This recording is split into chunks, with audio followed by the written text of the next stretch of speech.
La Biblia es un compendio de gran conocimiento. ¿Te animas a profundizar en ella? Acompáñanos en esta gran aventura y desenterremos los tesoros más maravillosos de las Escrituras. Esto es Descubriendo la Biblia. Dirige David López.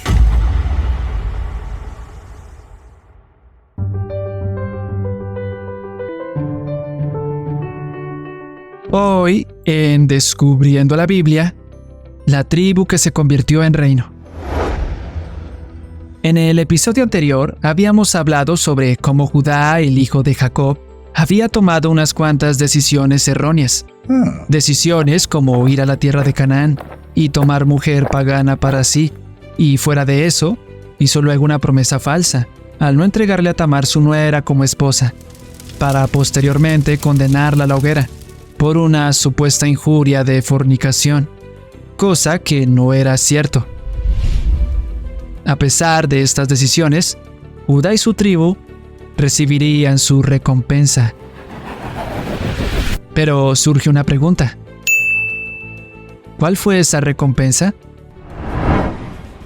Pues bien, tal pregunta nos lleva al último relato histórico que queda en Génesis capítulo 49, versículos del 8 al 12, que nos dice: Judá, te alabarán tus hermanos, tu mano en la cerviz de tus enemigos. Los hijos de tu padre se inclinarán a ti. Cachorro de león, Judá, de la presa subiste, hijo mío. Se encorvó, se echó como león, así como león viejo. ¿Quién lo despertará? No será quitado el cetro de Judá, ni el legislador de entre sus pies, hasta que venga Silo, y a él se congregarán los pueblos. Atando a la vid su pollino, y a la cepa el hijo de su asna, lavó en el vino su vestido, y en la sangre de uva su manto. Sus ojos, rojos del vino, y sus dientes, blancos de la leche. Y como lo habíamos planteado, ¿Judá realmente alcanzó la bendición? Ya puedes estar en paz porque él sí recogió lo que sus hermanos desecharon, la deseada primogenitura. Pero, ¿cómo eso era posible? Si estamos hablando de un hombre defectuoso, que defraudó a su nuera y que vendió a José como esclavo. El capítulo 38 del libro de Génesis nos dejó mucho en qué pensar, y no necesariamente algo bueno, sino caótico. Este tema solo tiene una solución, y se resume a la gracia de Dios. Pero así a Dios le plació, dio a este hombre la bendición de la primogenitura, que equivalía a ser jefe de la familia. En pocas palabras, a eso se le llama un patriarca. Génesis capítulo 49, versículo 8. Judá, te alabarán tus hermanos, tu mano en la cerviz de tus enemigos. Los hijos de tu padre se inclinarán a ti. Y sí, ni Dios ni Jacob se equivocaron al obsequiarle el cargo a Judá. Tiempo después, él se encargaría de dar sus primeros pasos de liderazgo. Para refrescarte un poco la memoria, el día que sus hermanos fueron a Egipto, él tomó la vocería para con su hermano José e incluso intercedió por Benjamín. También, el tiempo cumplió la profecía, ya que la tribu de Judá, en tiempos de la ley, durante la organización de tribus en el desierto, tomó el rol de ir a la cabeza. Números capítulo 10 versículos del 12 al 14. Y partieron los hijos de Israel del desierto de Sinaí, según el orden de marcha, y se detuvo la nube en el desierto de Parán. Partieron la primera vez al mandato de Jehová, por medio de Moisés.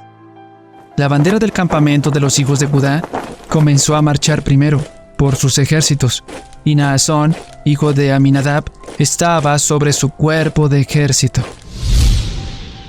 Para tener en cuenta, basándonos en el mismo versículo 8 del capítulo 49 de Génesis, Jacob aclara que Judá iba a poner la mano sobre la cerviz de sus enemigos.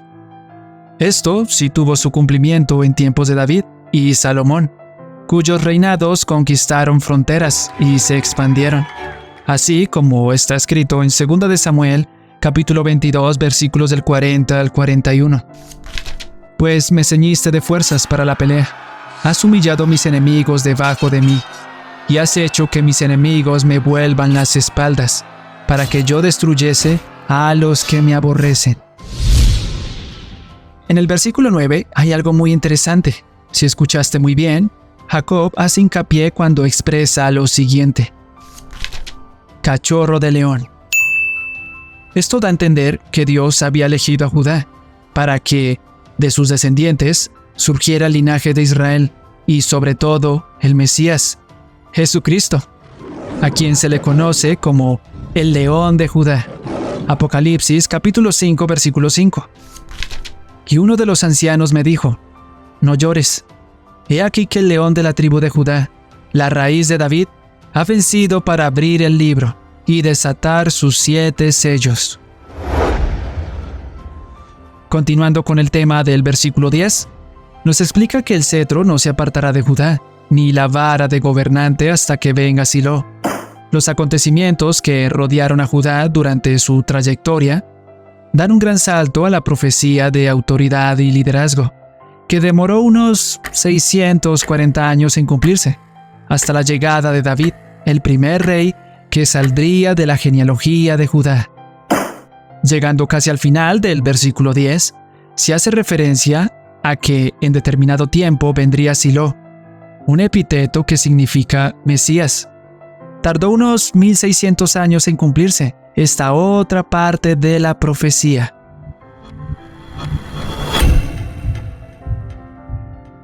Haciendo un contexto de la historia, desde el rey David hasta el rey Herodes, un príncipe siempre ocupó el cargo como jefe de Israel. En pocas palabras, el cetro seguía con Israel hasta la llegada del Mesías.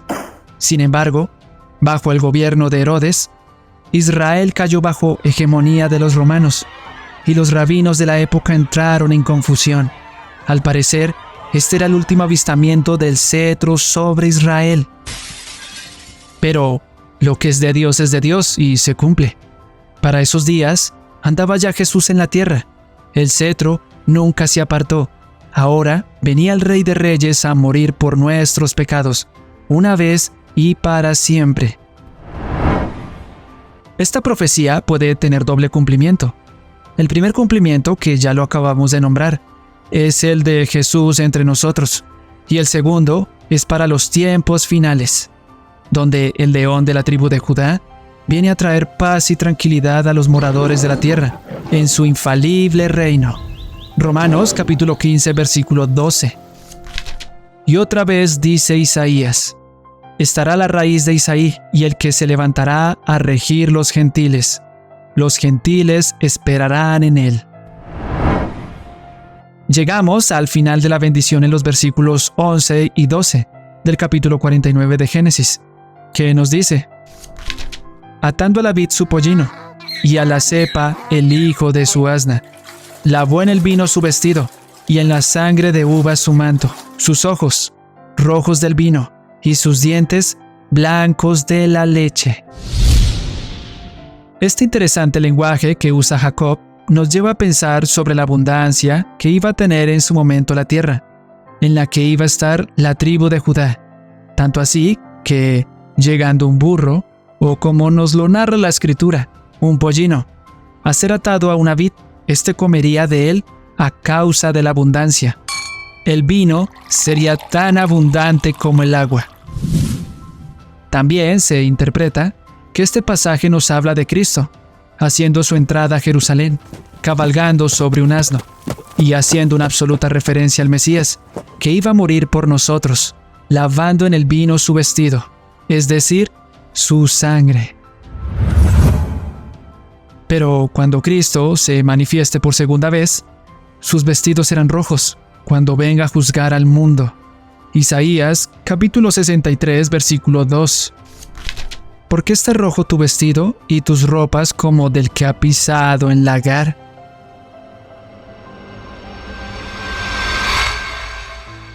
Y bueno, llegados hasta aquí, hay una pausa en la historia. Ahora, es momento de reflexionar. Afirmamos que la bendición dada a Judá Fue por gracia, a pesar de sus faltas. Ahora, imagínate la bendición que nos regaló Dios al dar a su Hijo por nosotros. ¿Crees tú que nos lo merecíamos? Para nada. Podemos decir que la muerte de Cristo y su resurrección fue la gracia dada al hombre por misericordia divina. Pero la manera de acceder a ser salvos por la muerte y resurrección de nuestro Señor Jesucristo es por medio de un arrepentimiento genuino y verdadero. De lo contrario, no hay manera de acceso al reino de Dios. De ti depende aceptar este regalo o rechazarlo. Segunda de Corintios, capítulo 5, versículos del 14 al 15. Pues el amor de Cristo nos apremia, habiendo llegado a esta conclusión, que uno murió por todos, por consiguiente, todos murieron, y por todos murió, para que los que viven ya no vivan para sí, sino para aquel que murió y resucitó por ellos. Esto nos lleva a pensar en otro suceso extraordinario, la venida de Cristo.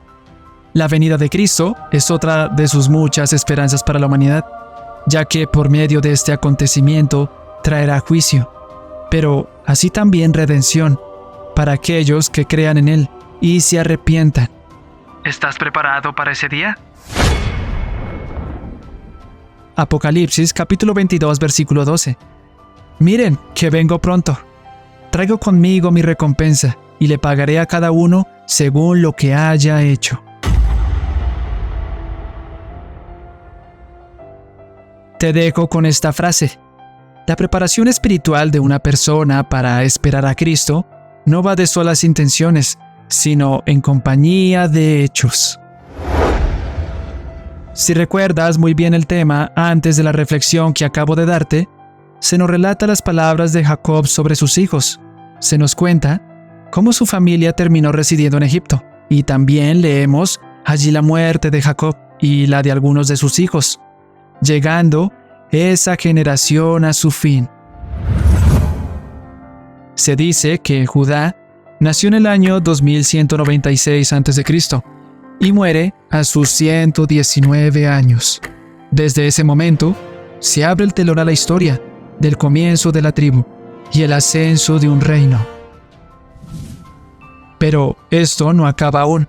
¿Cómo fue el origen de la tribu de Judá? Y con esta pregunta me refiero a cómo fueron sus primeros clanes, aquellas primeras personas que pusieron su granito de arena para hacer lo que se convirtió más adelante. Responderemos a esta pregunta en el próximo programa. Recuerda que esto es Descubriendo la Biblia y hasta la próxima. ¿Qué quieres descubrir mañana? Desentrañémoslo juntos. Comparte con nosotros tus curiosidades e inquietudes. Visita nuestro sitio web www.encaminameradio.com. Nos encontramos en la próxima.